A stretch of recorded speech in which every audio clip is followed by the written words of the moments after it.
Barack Obama was the establishment. He had little Washington, managerial, economic, or national security experience, and yet his agenda was vast, the country's crises severe, his glow already dimming that autumn. He was a solitary figure in a job where emotional engagement, not just policy accomplishments, was essential to success. The Obamas had disappeared deep into the White House. Their friends had become their staff, their children celebrities, their new dog the recipient of letters requesting his official portrait. By 2012, would they still be the couple we met in the 2008 race?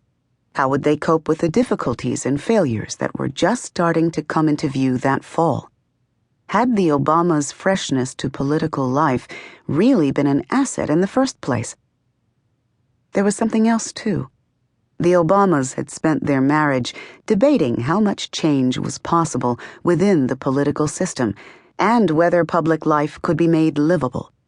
The First Lady was the worrier, with little trust that government could create lasting change and fear that political life was inherently corrosive.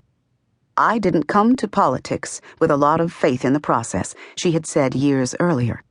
"I didn't believe that politics was structured in a way that could solve real problems for people." The president didn't disagree exactly.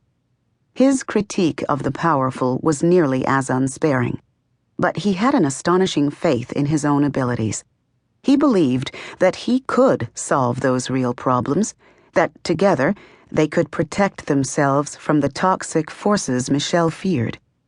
He told the country, but also his own wife, that he could reconcile the seemingly irreconcilable, red and blue America, the legislative process and lofty goals, a political life, and a private one. The White House was already testing those promises severely. "The strengths and challenges of our marriage don't change because we move to a different address," the First Lady said in the interview.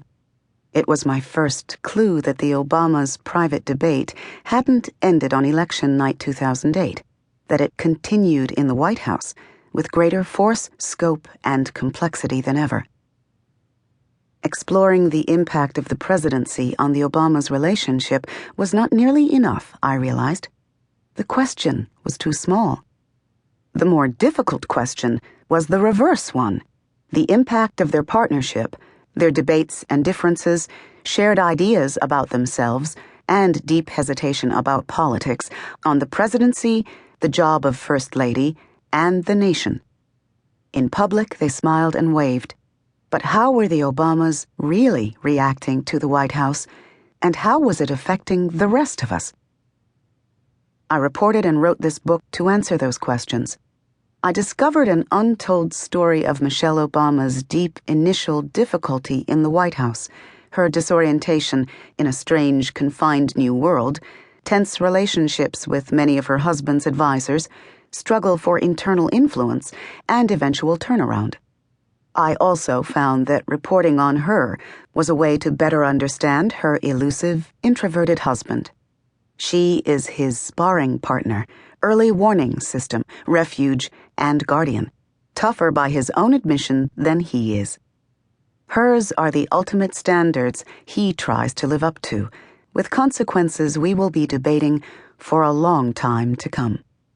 Knowing her real experiences in the White House helps us understand not just one of the most influential women of our time, but fresh and essential truths about her husband's tenure.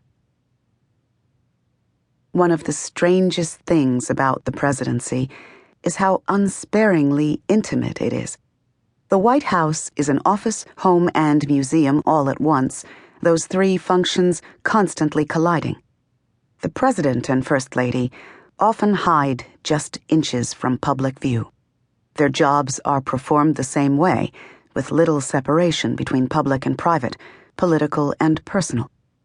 Instincts, aversions, blind spots, and vanities that would not matter much in ordinary workplaces have huge significance. Again and again, working on this book, I saw how the Obamas' personal dynamic had consequences for the rest of us. A shared mistrust of politics so strong, it sometimes hurt the presidency.